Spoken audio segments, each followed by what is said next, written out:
Very good morning to everyone. In this lecture, EC8652 Wireless Communication, Unit 1, Wireless Channels.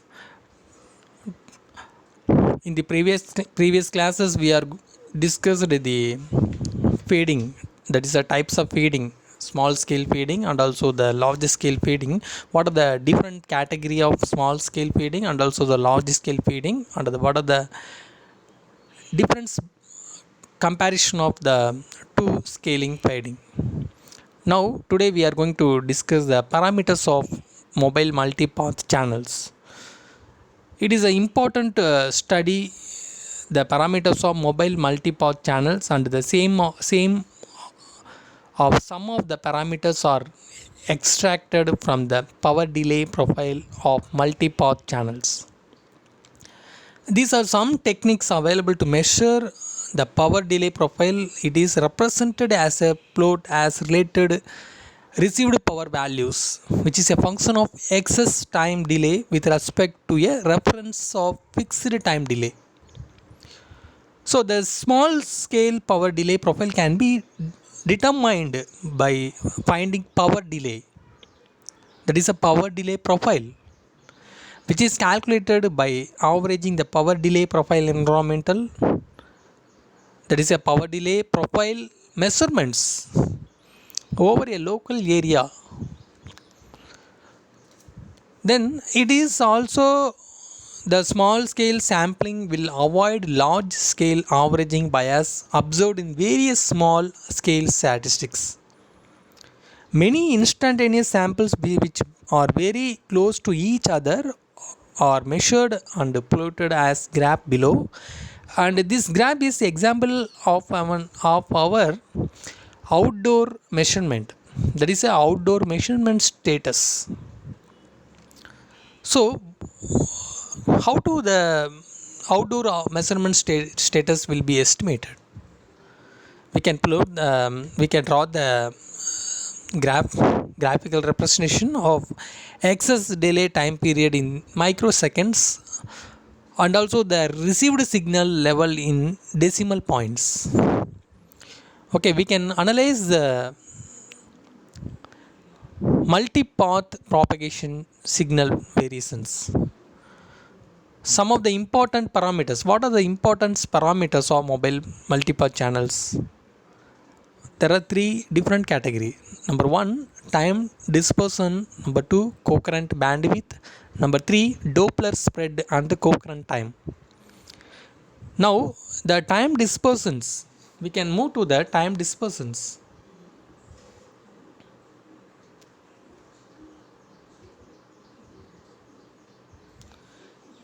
The dispersions are helpful in qualifying the different multipath channels, so it is possible to compare the several multipath channels. That is a multipath propagation. The presence of reflecting object and scatters in the space between the transmitted and received create a constantly changing channel environment, and it causes the signal at the receiver to fade or distort. So what are the speed of mobile receiver? The relative motion between the transmitter and the receiver result in a random frequency modulation due to different Doppler shift on each of the multiple path signal. Then the Doppler shift may be positive or negative, depends on direction of movement of mobile. Now we can move to the factors influencing the small scale feeding. Number 1, the speed of surrounding object and the transmission bandwidth. The speed of surrounding object is greater than the mobile, the fading is dominated by those object. If the surrounding object are slower than the mobile, then their effect can be ignored. The transmission bandwidth, we can, depending on the relationship between the signal bandwidth and also the concurrent bandwidth of the channel, the signal is either distorted or faded. If the signal bandwidth is greater than the concurrent bandwidth, it create the distortion signal. If the signal bandwidth is smaller than the coherent bandwidth, it is create a small scale fading effect. Okay, you can understand the parameters of mobile multipath channels in between the large scale and also the small scale fading effects. Now, the time dispersions. The time dispersions are help in qualifying the different multipath channels, so that is possible to compare several multipath channels. So the delay profile are multipath channels parameters that have to measure accurately. What are the different channels parameters measurements? Number 1, mean excess delay. Number 2, RMS delay spread of signals. Number 3, excess delay spread.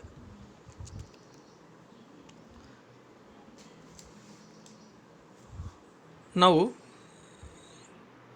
we can move to the impulse response of multipath channels.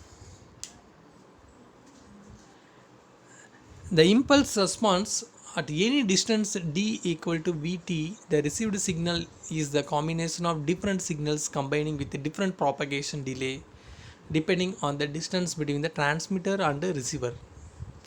So the impulse response is a function of d, which is separation between the transmitter and also the receiver.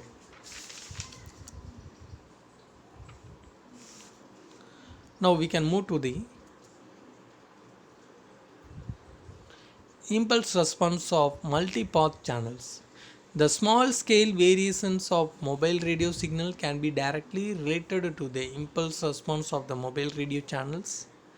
The impulse response contains information to simulate and analyze the channels.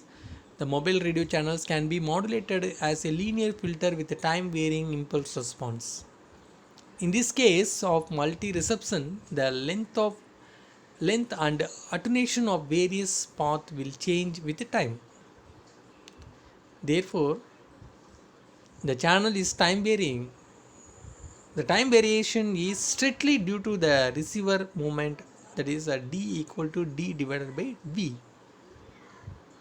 Now we can move to the time dispersion parameters. In this time dispersion parameter, we are going to discuss the next session. Thank you for watching this video.